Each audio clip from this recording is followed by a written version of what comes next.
We are back and continuing our discussion about healthy relationships. In these portions today, we are going to talk about two dynamics of unhealthy relationships: persuade and blame. Blame means it's your fault, not mine. To persuade is to cause someone to believe or do something through reasoning, argument, or insinuation. You can persuade someone for good reasons or bad reasons, with a right motive or a wrong motive. And often we don't even realize when we're trying to control and manipulate someone through persuasion. Some people look like they have the gift of persuasion. Some people are easily persuaded. I don't know what you're talking about. In the last portion, we learned that we all have legitimate needs. But a needy person needs others to make them feel okay. A healthy person understands that they are not dependent on others to be okay. Each person should take responsibility for their part of the relationship. Correct. Like we talked about with the plant in the last portion, I'm responsible for me and my actions and how I manage our relationship. You're responsible for you and your actions and how you decide to take care of this relationship. Yes, correct. I am not responsible for you. You are not responsible for me, but you and I together are responsible for this relationship. There is no need to persuade or manipulate in order to get you to meet my needs or make me feel okay. To demand or insist that someone meet our needs or expectation is a way of persuading or manipulating or controlling them so that we can feel secure.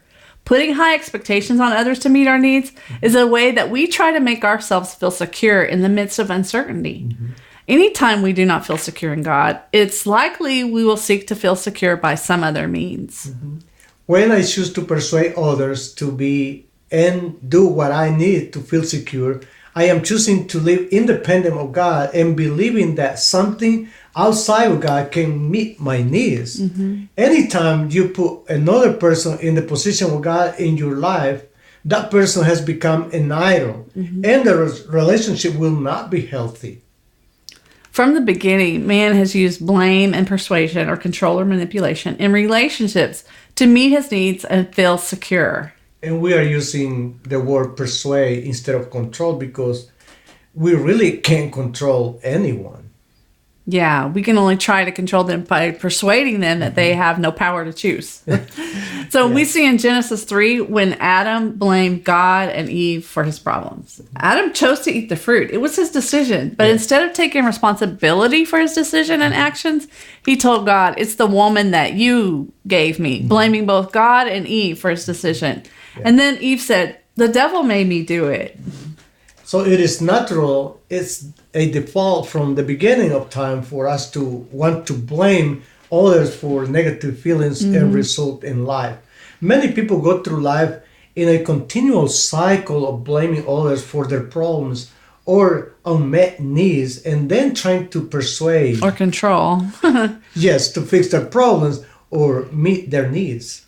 So they blame others because things aren't going well in life. And then they try to persuade them to take responsibility and fix it. Yeah. So that can be okay. And if they don't do it, then they blame them again.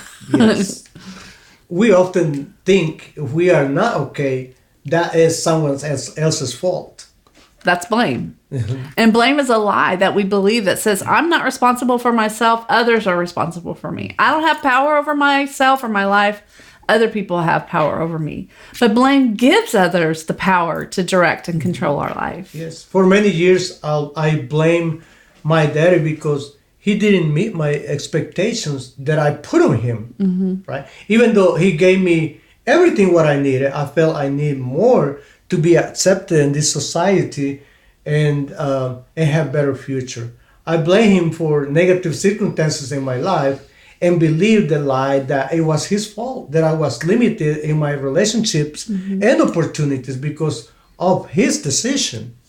And that blame was a lie that allowed your dad's decisions to have power over your choices and limited you. Yes.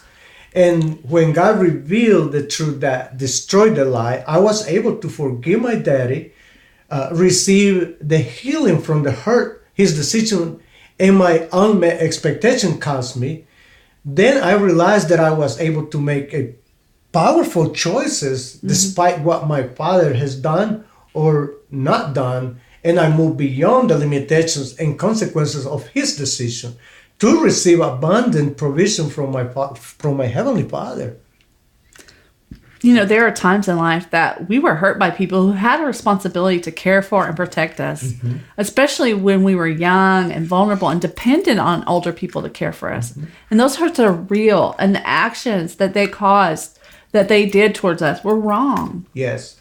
Once we are old enough, like in my situation, we are responsible and have the power to make the decision whether we will allow the actions of those people to continue to control us and negatively impact our life. Yeah, I remember the story of baby elephants that you can just tie them with a rope to a stake, and they can't move because they're not powerful enough. Yeah. But then when they get older and they are powerful enough, you can tie them with the same rope to the same stake, and they won't move. Yes. Because they still believe that they don't have the power, even though they do. And that's what happens sometimes with us. When we're small and we don't have power, things happen in our lives, and we grow up believing that we're powerless. But there comes a point when we are powerful. Yes, like my life was controlled for so many years for what happened when I was a baby. We are not responsible for the decisions others make that hurt us, but we are responsible for what we do with the hurt. We have the choice to be bitter or angry or blame others. It is our decision ultimately. We don't have to give anyone the power to be like a vacuum sucking life, energy, and joy from our lives. If this is happening in a relationship, if someone is sucking the life from you, it's your responsibility to make adjustments and put whatever limits are necessary to keep yourself and the relationship as healthy as possible. Take responsibility for your part, placing healthy limits with consequences to keep yourself and the relationship healthy. Again, like Dr. Klaus says, you get what you create or allow. Or allowed. We can choose to release blame and control and invite God to heal us. Jesus is willing to heal any area of our life that we are willing to be honest and vulnerable enough to acknowledge and bring it to Him. As long as I am blaming others, it will be difficult for me to release of the offenses and take responsibility to look to God for the healing. God wants to give me a lot. He's ready to heal us when we're ready to go take it to Him. Yes. A healthy person has legitimate needs, but is not a needy person. They can express needs in a healthy way in relationships. A healthy person knows that their happiness and needs being met is completely dependent on God as their source. They offer value to relationships and don't depend on the relationships to make them feel valuable. Yes. They bring their strength to the relationship rather than always looking for others to give them strength. And the way other people treat them or relate to them doesn't change their feelings of self-worth or the way they respond to that person. We can learn from God how to relate to others in a healthy way, even when the other person doesn't honor the relationship. God didn't blame Adam for the disconnection his decision brought in their relationship, but He did follow through on the consequences of crossing the boundaries He had placed on the relationships. Yes, and God took responsibility for what He could do to bring restoration to the relationship by devising a plan to reconnect us back to Him through Jesus without blame or persuasion. Yes. Leaving us to the choice to accept Him or reject Him. Ultimately, it's your choice to accept or reject God's invitation to reconnect. To have healthy, long-lasting relationship, it is necessary that we are responsible and powerful to take responsibility for our lives and manage our response to others' decisions and actions. No one in the world is responsible to be another source of joy, identity, and comfort that only God can provide. When we put that burden on another to supply our needs and to be our source, we are at risk of living in fear and anxiety every time we can't control them and assure that our needs will be met. The truth is that others will make decisions that we don't like and that will be painful for us, but no one is responsible for our reactions to them but us. God gave you the power to choose how you will respond. You do not have to be a victim in relationships. Your security and value does not depend on another person. When I place my expectation on others to meet my needs, then like I said, it creates fear that they will let me down and not meet my needs. And so I'm going to probably try to persuade or manipulate or control them to meet my needs. And when they don't, then I'll blame them for my problems. Yep. 1 John 4:18 says, there is no fear in love, but full-grown, complete, perfect love turns fear out of doors and expel every trace of terror. For fear brings with it the thought of punishment. And so he who is afraid has not reached the full maturity of love. He is not yet growing to love's complete perfection. We're not responsible for the decisions that other people make, which cause us pain and hurt. But we are responsible for what we do with the pain and fear. Fear is also a lie. The enemy of love is fear. And fear limits our ability to give and receive love with God and others. Perfect love casts out fear. Fear casts out love. Yeah. God's love is so complete that there's no place for fear in love.